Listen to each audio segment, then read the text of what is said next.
પ્રધાનમંત્રી આવાસ યોજના અન્વયે જામનગર મહાનગરમાં 23 કરોડ રૂપિયાના ખર્ચે નિર્માણ પામેલા 448 ઈડબ્લ્યુએસ આવાસ યોજનાના લોકાર્પણ સાથે લાભાર્થીઓને માન્ય પ્રધાનમંત્રીશ્રીના વરદસ્તે આપણે આવાસની ચાવી અર્પણ કરીને એમને ગૃહપ્રવેશ કરાવીશું.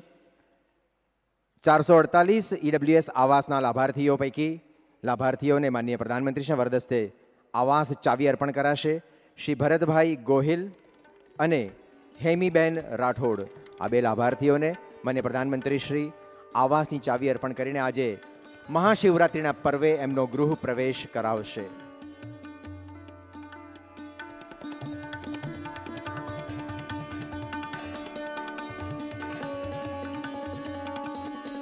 આવાસ યોજનાના બીજા લાભાર્થી છે હેમીબેન રાઠોડ. એમને પણ માન્ય પ્રધાનમંત્રી શ્રી આવાસની ચાવી અર્પણ કરશે.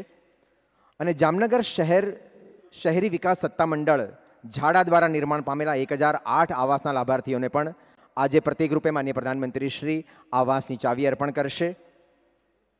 શ્રી ધર્મેન્દ્રભાઈ હૈડલ અને ઉષાબેન જાખરિયા આ બે લાભાર્થીઓ જેમણે ઝાડા દ્વારા નિર્મિત 1008 આવાસમાંથી 2 આવાસ અર્પણ થઈ રહ્યા છે એ લાભાર્થીઓને પણ માન્ય પ્રધાનમંત્રીશ્રીના વરદ હસ્તે આજે આવાસની ચાવી અર્પણ કરાશે અને મહાશિવરાત્રિના પર્વે એમનો ગૃહ પ્રવેશ કરાવાશે.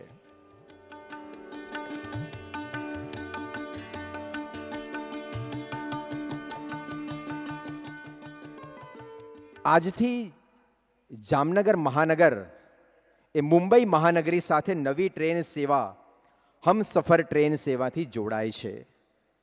પ્રતિ મંગળ, ગુરુ અને રવિ એમ 3 દિવસ જામનગરથી આ હમસફર ટ્રેન બાંદ્રા ટર્મિનસ જશે અને સોમ, બુધ અને શનિવારે બાંદ્રા ટર્મિનસથી જામનગર પરત આવશે. એવી આ હમસફર ટ્રેનને પ્રસ્થાન સંકેત આપીને પ્રસ્થાન કરાવવા માટે આમંત્રિત કરીએ છીએ માન્ય પ્રધાનમંત્રી શ્રીને.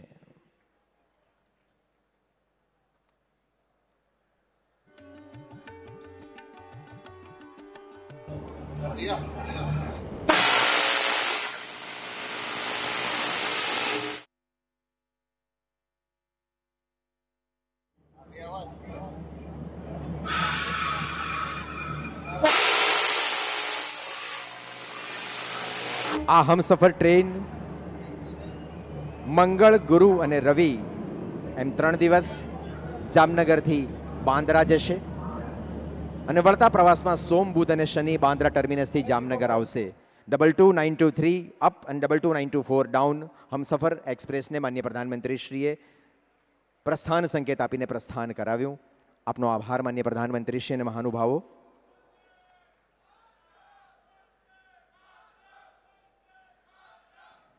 જનશક્તિ, જળશક્તિ, રક્ષા શક્તિ, જ્ઞાન શક્તિ અને ઉર્જા શક્તિ આ શક્તિની પંચામૃત વિભાવનાથી સૌના સાથ, સૌના વિકાસના મંત્રના પ્રેરણાદાતા આદરણીય પ્રધાનમંત્રી શ્રીએ રક્ષા શક્તિની ભારતની તાકાત વિશ્વ આખાને બતાવી છે.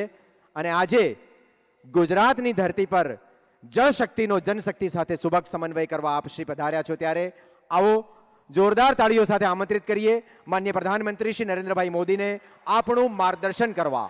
માન્ય પ્રધાનમંત્રી શ્રી નરેન્દ્રભાઈ મોદી.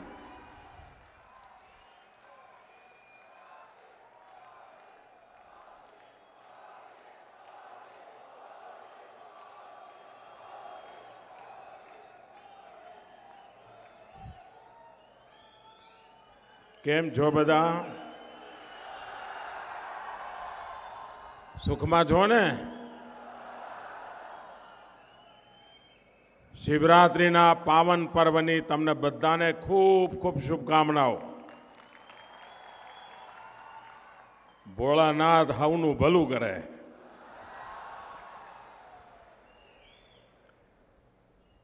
મારી વાત શરૂ કરું પહેલા 3 વખત ભારત માતાનો જયકાર કરવો છે. હું બોલાવીશ. पराक्रमी भारत के लिए भारत माता की, विजयी भारत के लिए भारत माता की, वीर जवानों के लिए भारत माता की. मंच पर विराजमान રાજ્યના લોકપ્રિય અને યશસ્વી મુખ્યમંત્રી વિજયભાઈ રૂપાણી, નીતિનભાઈ પટેલ, મનસુખભાઈ માંડવિયા, આરસી ફળદુ, ઈશ્વરભાઈ પરમાર, કુંવરજી બાવળિયા, પરબતભાઈ પરમાર, વિભાવરીબેન, પૂનમબેન, ધર્મેન્દ્રસિંહ, બાબુભા, હસમુખભાઈ, ચંદ્રેશભાઈ, હસમુખભાઈ હિંડોચા અને વિશાળ સંખ્યામાં અમને આશીર્વાદ આપવા માટે પધારેલા જામનગરના વાલા ભાઈઓ અને બહેનો, આજે શિવરાત્રિનું પાવન પર્વ છે અને ગુજરાત એવી ધરતી છે કે જ્યાં બે જ્યોતિર્લિંગ છે. સોમનાથ અને નાગેશ્વરની આ ધરતી મારે માટે અત્યંત સુખદ અવસર કે શિવરાત્રિના પાવન પર્વે સોમનાથ અને નાગેશ્વરની ધરતી પર આવવાનો મોકો મળ્યો છે.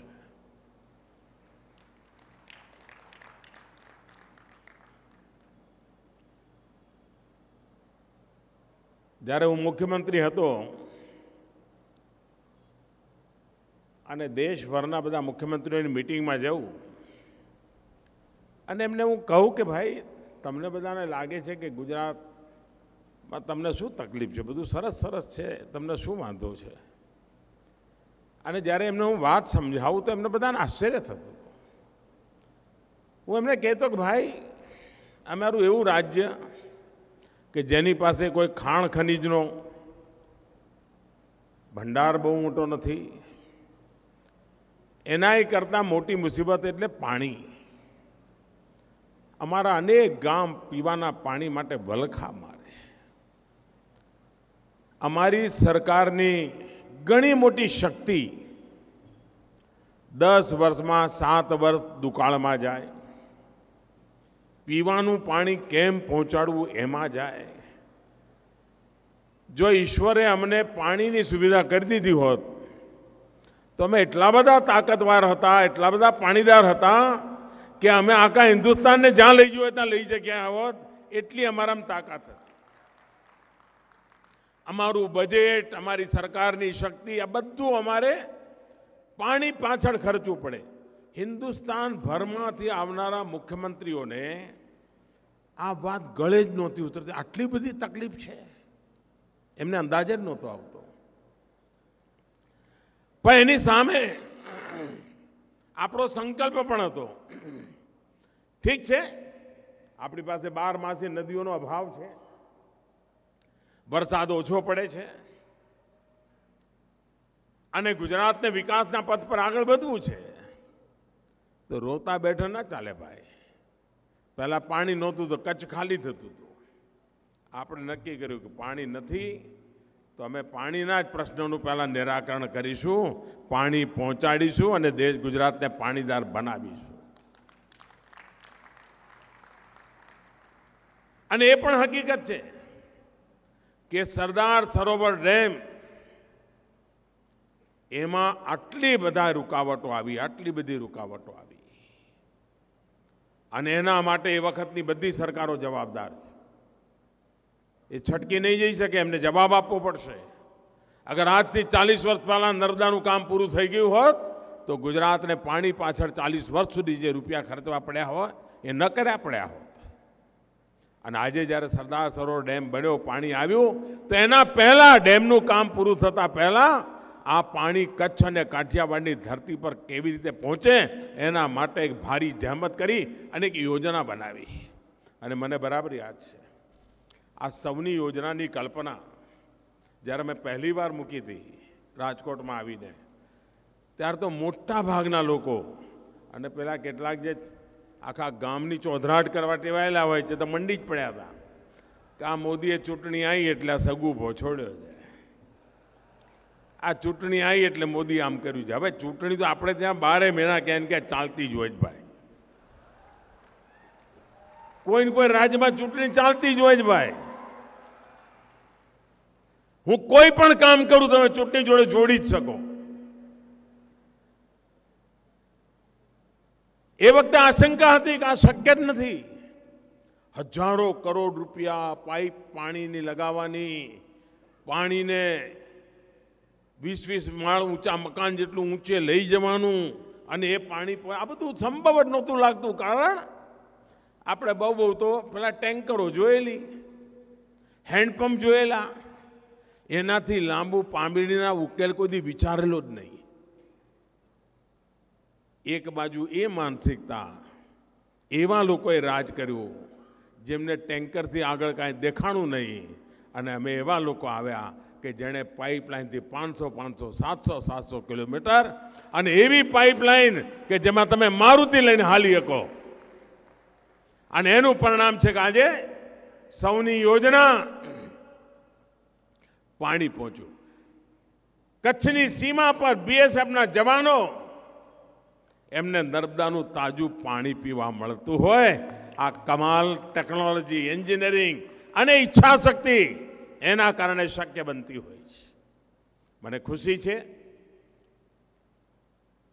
કે ગુજરાત છોડ્યા પછી પણ અમારી ટીમ એટલી જ લગનથી, સમયબદ્ધ રીતે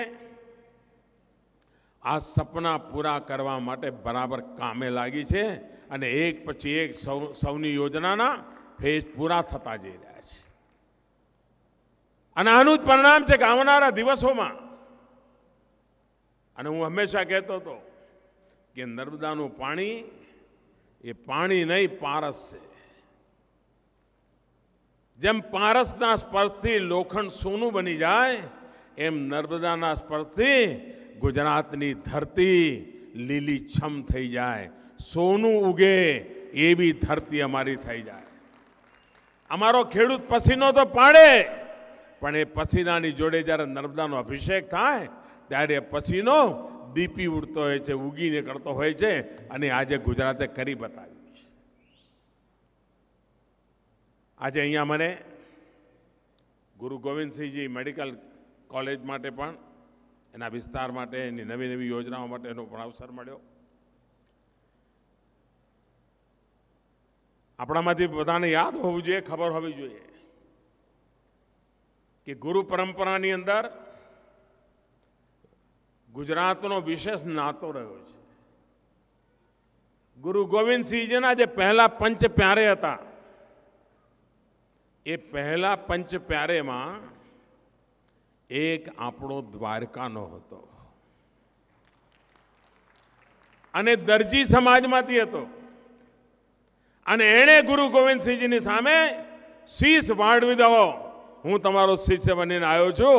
દ્વારકાથી જઈને દરજીનો દીકરો, અને એ ગુરુ ગોવિંદસિંહે જે શીખ પરંપરા માટે થઈને કામ કર્યું, એનો એક પહેલા 5 સિપાહી પૈકીનો એક અમારો દ્વારકાનો હતો. અને એટલે, અને એ વખતે દ્વારકા જામનગરનો હિસ્સો હતું, અને પરિણામે આ હોસ્પિટલ ગુરુ ગોવિંદસિંહજીના નામ સાથે જોડવામાં આવી. ઇતિહાસની એ ઘટનાને અમરત્વ આપવાનો પ્રયાસ આ નામ સાથે જોડાયેલું છે. અને આજે એ હોસ્પિટલ અને આરોગ્ય ક્ષેત્રે એક મોટી ક્રાંતિનું કામ આપણે ઉપાડ્યું છે. ગુજરાતમાં થઈ રહ્યું છે, દેશમાં થઈ રહ્યું છે. અહીંથી હું અમદાવાદ જવાનો છું, ત્યાં પણ 4 મોટા હોસ્પિટલના પ્રોજેક્ટ છે. કારણ હોસ્પિટલની વ્યવસ્થાઓ વગર, આધુનિક ટેકનોલોજી વગર આજની આપાધાપીવાળી જિંદગીમાં સારવાર આધુનિક ન થઈ શકે. પહેલા જમાનો હતો, બધા લોકો એટલા તંદુરસ્ત હતા કે ગામમાં એક વૈદરાજ હોય તો ગામ આખું સ્વસ્થ રહેતું. હવે દુનિયા બદલાઈ ગઈ છે. ડાબી આંખનો ડોક્ટર એક હોય તો જમણી આંખનો બીજો હોય. સ્પેશિયાલિટીનો જમાનો છે. આપણે પણ એના માટે તૈયાર થવું પડે. અને આજે જે ગુજરાતની અંદર આધુનિક હોસ્પિટલો બની રહી છે, એનો સીધો લાભ એનો મળવાનો છે. એટલું જ નહીં, આયુષ્માન ભારત યોજના હોય અથવા મા યોજના હોય, મુખ્યમંત્રી અમૃતમ યોજના હું જ્યારે અહીંયા ગુજરાતમાં હતો ત્યારે એક ચિરંજીવી યોજના શરૂ કરી હતી અને ગરીબ માતાઓની પ્રસૂતિ હોસ્પિટલમાં થાય, માતાની જિંદગી બચે, સંતાનની જિંદગી બચી જાય અને એમાં એટલી બધી સફળતા મળી હતી.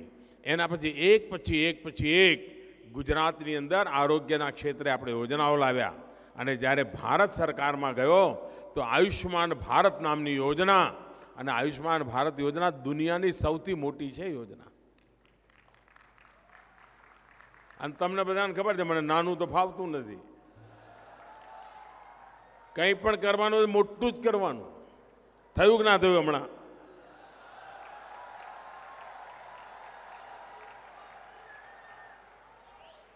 પાઇપલાઇન નાખવાની તો 500 કિલોમીટર, 900 કિલોમીટર, 700 કિલોમીટર, ડચકા ખાતા કામ નહીં કરવાના.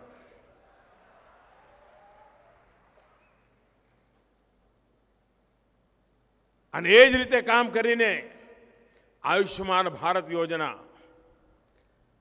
અમેરિકાની જનસંખ્યા, કેનેડાની જનસંખ્યા, મેક્સિકોની જનસંખ્યા, આ ત્રણેય દેશોની જનસંખ્યાનો સરવાળો કરીએ એના કરતાં વધારે લોકોને ભારતમાં આયુષ્યમાન યોજનાનો લાભ મળવાનો છે.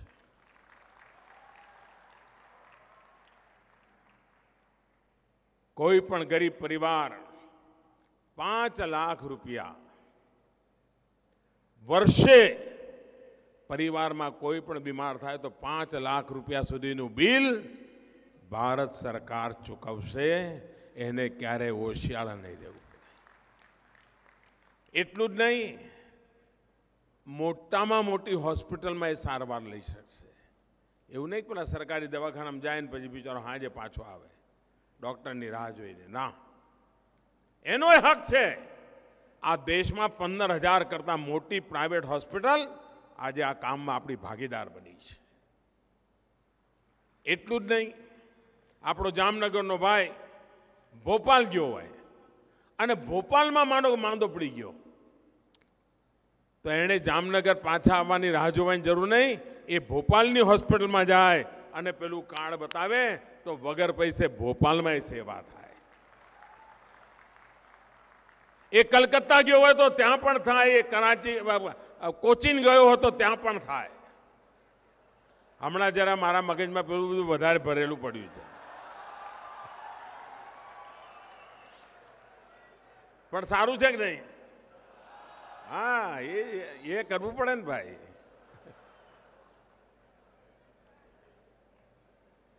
અને આ રીતે આરોગ્યની સેવા સામાન્ય માનવીને મળે. હવે આરોગ્યની સેવા મળે એવું નહીં, આના કારણે જે નાના નાના શહેરો છે ત્યાં મોટા મોટા હોસ્પિટલ આવવાની શક્યતા ઊભી થઈ છે. દેશમાં નવા 2 થી 3 હજાર મોટા હોસ્પિટલ આના કારણે આવવાની શક્યતા ઊભી થઈ છે. એક મોટું ક્ષેત્ર વિકાસ પામવાનું છે અને એક હોસ્પિટલ બને એટલે સેંકડો લોકોને રોજગાર મળતો હોય છે. અનેક લોકોને ત્યાં નાના નાના ટેકનિશિયનો, કેટલા બધા લોકો જોઈતા હોય છે, એનું કામ મળતું હોય છે. દેશમાં આરોગ્ય ક્ષેત્રમાં એક મોટી ક્રાંતિ આના કારણે આવવાની છે. અને એવા હોસ્પિટલના કામની અંદર આજે અહીંયા મને જવાનો અવસર મળ્યો છે. પાણીની જ્યારે વાત થઈ છે ત્યારે પાણીમાં એક પ્રોબ્લેમ છે. પાણી એક એવું છે કે માણસને મર્યાદા ચૂકી જાય અને ત્યાં જ સંકટ શરૂ થાય. આટલી મોટી સૌની યોજના કર્યા પછી પણ આપણને લાગે છે કે ગુજરાતની જરૂરિયાતને જોતા આપણી પાસે વરસાદનું પાણી કે નદીઓનું પાણી પૂરું નહીં પડે અને એટલા માટે મોટા પાયા પર સમુદ્રના પાણીને મીઠું કરવા માટે નહીં, અરબો રૂપિયા ખર્ચીને યોજનાઓ કરવાની જરૂરિયાત ઊભી થઈ છે. અને એમાંથી એક પ્રોજેક્ટનો આજે શિલાન્યાસ થયો છે. દરિયાના પાણીને મીઠું કરીને એ લોકોને પહોંચાડવાનું. એનો અર્થ એ થયો કે પાણીને પરમાત્માનો પ્રસાદ સમજીને વાપરવું પડે. ગુજરાતને પાણી વેડફવાનો અધિકાર છે જ નહીં. આટલી મહેનત કરીને ગરીબને મળવું જોઈએ, એને 1 રૂપિયો મળવો જોઈએ તો 80 પૈસા આપ્યા, 20 પૈસા કાઢ્યા, પાણી પહોંચાડવા માટે, કારણ પાણી નહીં હોય તો જીવન શક્ય નહીં બને. અનેક કામો, શાળાના ઓરડા બનાવવા પણ હોય, લાખ ઓરડા બનાવવાના હોય તો 10,000 ઓરડા ઓછા બનાયા, પણ એ પૈસા પાણીમાં મૂકવા પડ્યા. હોસ્પિટલ બનાવવાનું હોય તો થોડા પૈસા હોસ્પિટલમાં ઓછા કર્યા, પાણી માટે નાખ્યા. ગુજરાતની અંદર દરેક ક્ષેત્રમાંથી પાણી માટે થોડું કાઢવું જ પડે છે. એનો કે પાણી સૌથી વધારે મૂલ્યવાન બની ગયું છે. એવે વખતે ગુજરાતના પ્રત્યેક નાગરિકની જવાબદારી છે પાણી બચાવવાની. કિસાનની જવાબદારી છે ડ્રીપ ઇરિગેશન કરવાની. પાણી બચાવવું આપણા માટે અનિવાર્ય છે. બુંદ બુંદ પાણીનો ઉપયોગ કરવા માટેનું એક વાતાવરણ બનાવવું પડે. અને જેમ દેશમાં સ્વચ્છતા અભિયાન એક મોટી સફળતા અપાવી, સ્વચ્છતા અભિયાન જન આંદોલન બની ગયું. અને આ વખતનો કુંભનો મેળો, ગુજરાતના જે લોકો આવતા હતા કુંભના મેળે જતા હતા, અને પછી આવતા જતા મળે, સ્વચ્છતાના એટલા વખાણ કરતા હતા, એટલા બધા વખાણ કરતા હતા.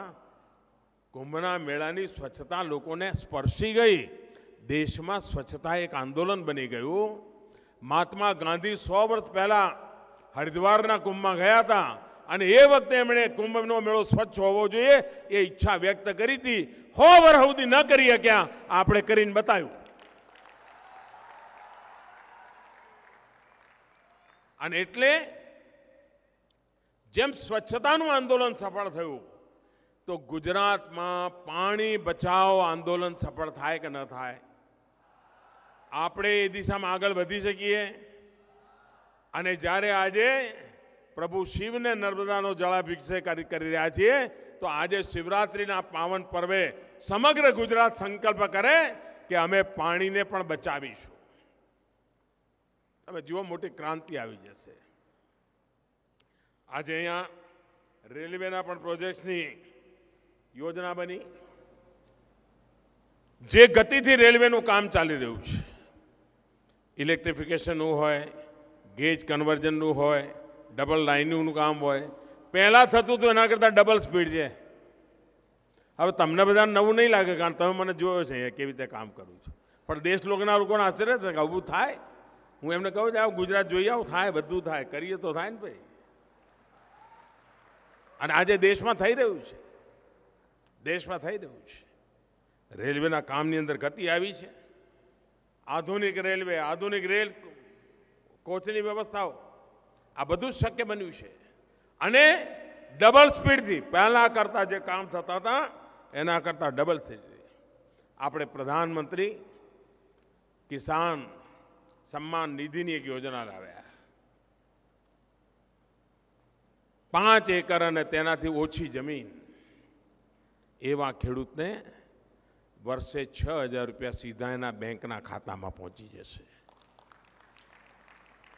દરેક સિઝન પહેલાં 2,000 રૂપિયા પહોંચી જશે. એને ખાતર ખરીદવાનું હોય, એને બીજ ખરીદવાના હોય, દવા લાવવાની હોય, એને કામ આવશે. અને એવો ગપગોળો ચલાવ્યો જૂના લોકોએ. 10 વર્ષમાં એકવાર એમને તાવ આવે, દેવું માફ કરવાનું. ચૂંટણી આવી નથી કે દેવું માફ કરો, ભાષણ ચાલુ કરી દે, કશું કરવાનું નહીં. 10 વર્ષ સુધી ખેડૂત જે થવું હોય થાય, કશું કરવાનું નહીં. અને તમને આશ્ચર્ય થશે, 2008-9માં એમણે આ ચૂંટણી ધ્યાનમાં રાખીને દેવા નાબૂદીની વાત કરેલી જૂની સરકારે. 6 લાખ કરોડ રૂપિયાનું દેવું હતું દેશના કિસાનો. માફ કેટલા કર્યા? 52,000 કરોડ. અને વોટ બધાને છેતરીને લઈ ગયા, બધાની આંખમાં ધૂળ નાખી. અને ચૂંટણી પછી ભાઈ કિસાન શું કરે બિચારો? એમ ભાઈ નિયમમાં મારું નહોતું થયું, મારું આવ્યું નહીં. આ મૂર્ખ બનાવવાના જ કાર્યક્રમો કર્યા છે એમણે. આપણે એવી યોજના લાવ્યા છે કે દર વર્ષે 75,000 કરોડ રૂપિયા ખેડૂતના ખાતામાં જમા થશે. અને 10 વર્ષે 7.5 લાખ રૂપિયા ખેડૂતના ખાતામાં પહોંચી ગયા હશે. એનો કે ગામડામાં 7.5 લાખ કરોડ રૂપિયા ઢગલો થયો હોય ગામડામાં, એટલે ગામડાની આખી ઇકોનોમી બદલાઈ જાય ભાઈ. 7.5 લાખ કરોડ રૂપિયા ગામડામાં ઠલવાણા હોય એટલે ગામડાનો માનવી પહેલાં સાયકલ ના ખરીદતો હોય તો સાયકલ ખરીદે, છોકરા માટે બૂટ ના લાવતો તો બૂટ લાવે, બૂટ લાવતો હોય ને મોજા ના લાવતો તો મોજા લાવે, ઘરની અંદર વાસણ સારા વસાવે, ઘરની અંદર સારું રાંધવાની કોશિશ કરે. એક પ્રકારે આખી ગામડાની ઇકોનોમી બદલાઈ જાય એવું કામ આપણે કર્યું છે. અને એ જ્યારે કર્જ માફી કરતા હતા તો ગામડામાં 100માંથી માંડ 20 કે 25 ખેડૂતોને લાભ મળતો હતો. આપણી યોજનાના કારણે 100માંથી લગભગ 90 ખેડૂતોને લાભ મળવાનો છે અને દર વર્ષે મળવાનો છે. ભાઈઓ બહેનો, સમસ્યાઓના સ્થાયી સમાધાન અને કોઈ પણ પ્રકારના વાલા દબલા વગર સબકા સાથ સબકા વિકાસ આ મંત્ર સાથે કામ કરીએ એટલે કેટલો બધો લાભ થતો હોય છે. હમણાં આપણે કિસાનોને જે લાભ મળે છે એ બધા લાભ પશુપાલકોને આપવાનો નિર્ણય કર્યો. કિસાન ક્રેડિટ કાર્ડ પશુપાલકને મળશે. જેમ સસ્તા દરે વ્યાજ બેંકના પૈસા મળે છે સસ્તા વ્યાજના દરે, એ જ રીતે પશુપાલકને મળશે. અને એ જ લાભ માછીમારને પણ આપ્યો. માછીમાર માટે પણ આની વ્યવસ્થા કરી. પહેલી વાર દેશમાં જ્યારે અટલજીની સરકાર બની હતી ત્યારે પહેલી વાર આદિવાસીઓ માટેનો એક અલગ વિભાગ બન્યો હતો. આદિવાસીઓ માટે વિભાગ નહોતો આપણા દેશમાં. આ દેશમાં મોદી સરકાર આવ્યા પછી પહેલી વાર માછીમારો માટે અલગ મંત્રાલય બનાવવામાં આવ્યું છે. અને માછીમારોના સમુદ્ર તટના બધા આખા દેશના માછીમારોની સમસ્યાઓ, માછીમારોનો વિકાસ, માછીમારીના ક્ષેત્રમાં આધુનિકતા, માછીમારીના ક્ષેત્રમાં કામ કરનાર લોકો માટે આધુનિક સંસાધનો, એનું આખું કામ. માછીમારને પણ કિસાન ક્રેડિટ જેવી સુવિધા, એ બેંકમાંથી ઓછા દરે વ્યાજે પૈસા લઈ શકે અને એને પણ જેમ ખેડૂતને પૈસા મળે છે એવી રીતે પૈસા મળે. આનું કામ આપણે કર્યું છે. સ્થાયી પરિવર્તન કેવી રીતે લાવી શકાય એની ચિંતા કરી છે. ડીપ સી કરવા જાય અમારો કિસાન માછીમાર, કિનારે કિનારે કરે એટલે બહુ મળે નહીં બિચારા, અંદર જાય તો કમાણી મોટી થાય, ઓછી મહેનતે થાય. અને એના માટે જે પ્રકારના વેસલ જોઈએ એ બનાવવામાં એનો સુધારો કરવા માટે ભારત સરકાર સબસિડી આપે છે, 15 લાખ રૂપિયાની સબસિડી, જેથી કરીને મારો માછીમાર ઊંડા સમુદ્રમાં જઈને મોટી ઇન્કમ કરી શકે. એના માટેનું કામ આપણે કર્યું છે. આપણો પ્રયાસ છે કે આ દેશમાં દરેક ઘરને દરેક વ્યક્તિને 2022 સુધીમાં ઘર મળે. મેં તમને કહ્યું મને નાનું તો ફાવતું જ નથી. જે કરવું એ પૂરું કરવું, મોટું કરવું, જલ્દી કરવું. 2022 સુધીમાં આ દેશમાં એક પણ વ્યક્તિ એવો ના હોય, એક પણ પરિવાર એવું ના હોય કે જેને પોતાની માલિકીનું ઘર ના હોય અને પાક્કું ઘર ના હોય. ભૂતકાળમાં જે સરકાર ગઈ ને એણે 25 લાખ મકાન બનાવ્યા હતા. અમે આ 55 મહિનાની અંદર 1 કરોડ ને 30 લાખ મકાન બનાવી દીધા. અને એટલે જ હું કહું છું 2022 સુધીમાં આ દેશના પ્રત્યેક વ્યક્તિને ઘર મળશે. અને ઘર મળે એટલે ખાલી 4 દિવાલો નહીં, ગેસનું કનેક્શન, વીજળીનું કનેક્શન, પાણીનું કનેક્શન, નજીકમાં નિશાળ, બધું જ, આધું અધૂરું કંઈ નહીં. આ પૂરી યોજના સાથે કામ ચાલી રહ્યું છે. અને એ કામ પૂરા કરવાની દિશામાં આજે જામનગરની અંદર પણ મને મકાનની ચાવીઓ આપવાનો અવસર મળ્યો છે. અને જે મારું સપનું જેને નથી મળ્યા એમને પણ હું કહી દઉં છું, મોદી સરકાર ફરી આવવાની છે ને 2022માં મારું સપનું છે દરેકને ઘર આપવાનું, મળવાનું જ છે, બધાને મળવાનું છે. અને એટલા માટે મારો આગ્રહ છે, આપણા ત્યાં જામનગર એટલે લઘુ ઉદ્યોગનું એક પ્રકારનું મોટું વિશાળ ફલક. લઘુ ઉદ્યોગોના કારણે જામનગરની આન બાન અને શાન છે. આ લઘુ ઉદ્યોગના વિકાસને માટે ભારત સરકારે અનેક યોજના. પહેલી વાર તમે ઓનલાઈન જઈને લઘુ ઉદ્યોગના લોકો પોતાને બેંક લોન જોઈતી હોય, બેંકોના ચક્કર કાપવાની જરૂર નહીં, ખાલી તમે ઓનલાઈન ભરી દો. 59 મિનિટમાં 1 કરોડ રૂપિયા સુધીની લોન મંજૂર થાય છે. 59 મિનિટમાં. કોઈની કટકી બટકી બધું બંધ. બેન્કરને ચા પાવડાની જરૂર ન પડે, સાહેબ કહેવાની જરૂર નહીં. ઓનલાઈન કરો, 59 મિનિટમાં તમારા દસ્તાવેજ મૂકો, તમને હક મળી જાય.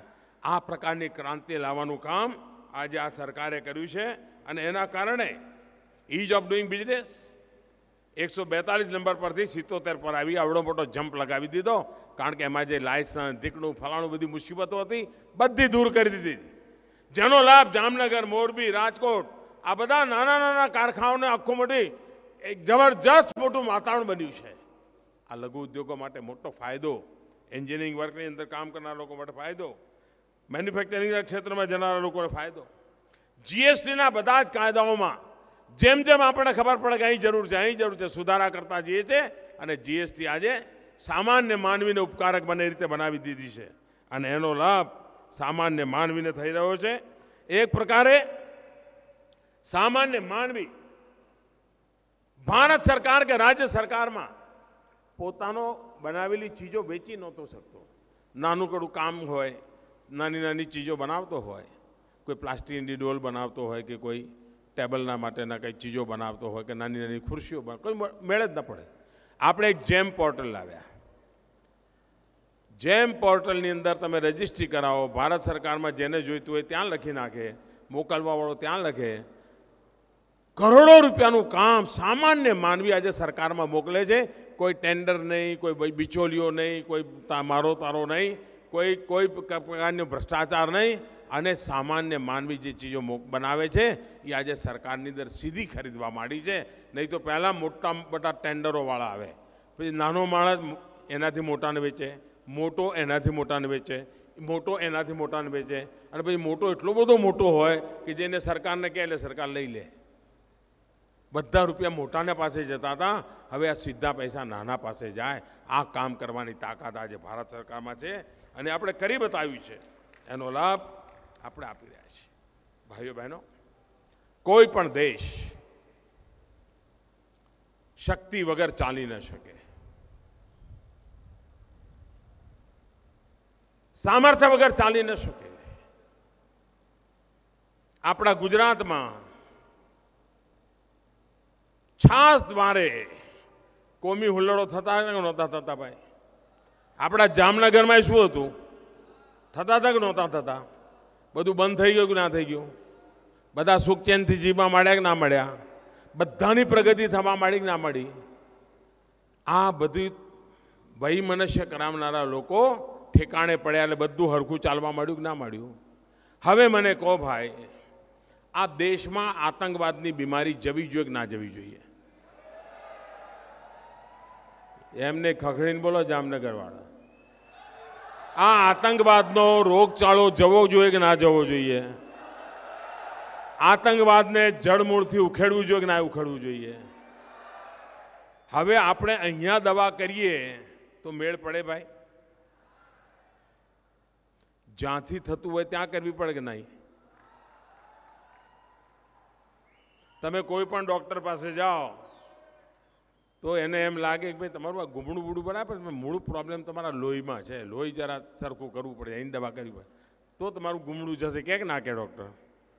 મૂળ બીમારી સાફ કરવી પડે કે ના કરવી પડે? હવે મૂળ બીમારી પડોશમાં છે. તમે તો જામનગરમાં પડોશમાં છો, ત્યાંથી વાવડ આવતા હશે. કચ્છ અને જામનગરને તો વહેલા વાવડ આવે.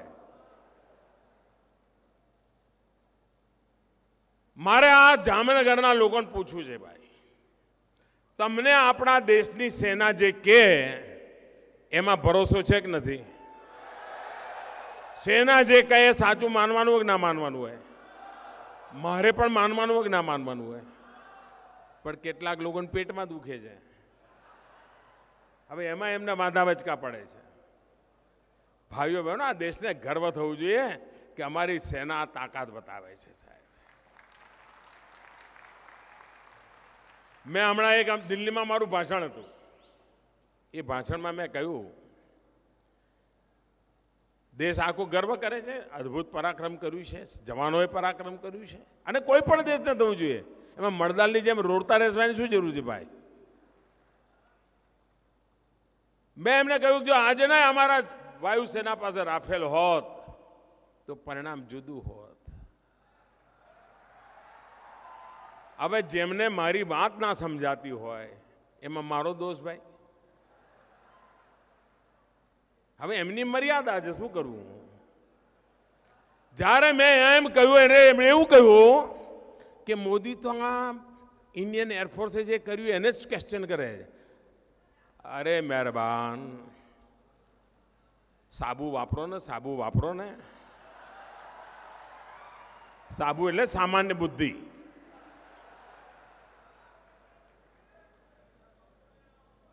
એર સ્ટ્રાઇક સમયે અમારા જવાનોના હાથમાં રાફેલ હોત તો અમારું એકે જાત નહીં અને એમનું એકે બચત નહીં. આ મારો હિસાબ છે ભાઈ.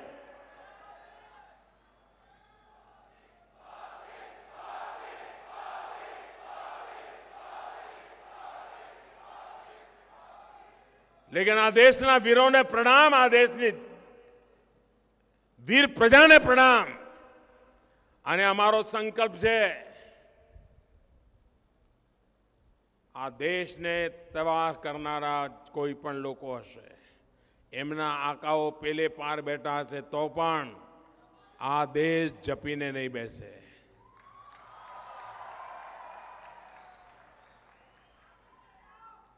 હવે એમનું શું છે, અમારા વિરોધીઓ આમાં એમને બાંધવો પડ્યો. મોદી શું કરે છે, મોદી શું કરે છે, મોદી શું કરે છે, એમાં શું જોઈ લો ને ભાઈ. આ કર્યું.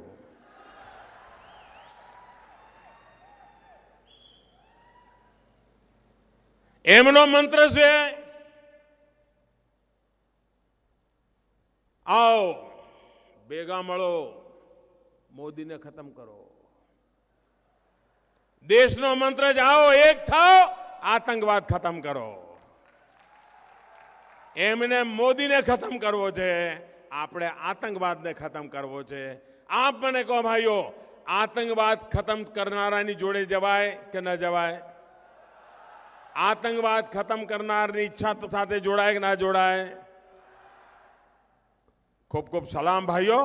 મારી સાથે બોલો ભારત માતા કી, ભારત માતા કી. ધન્યવાદ.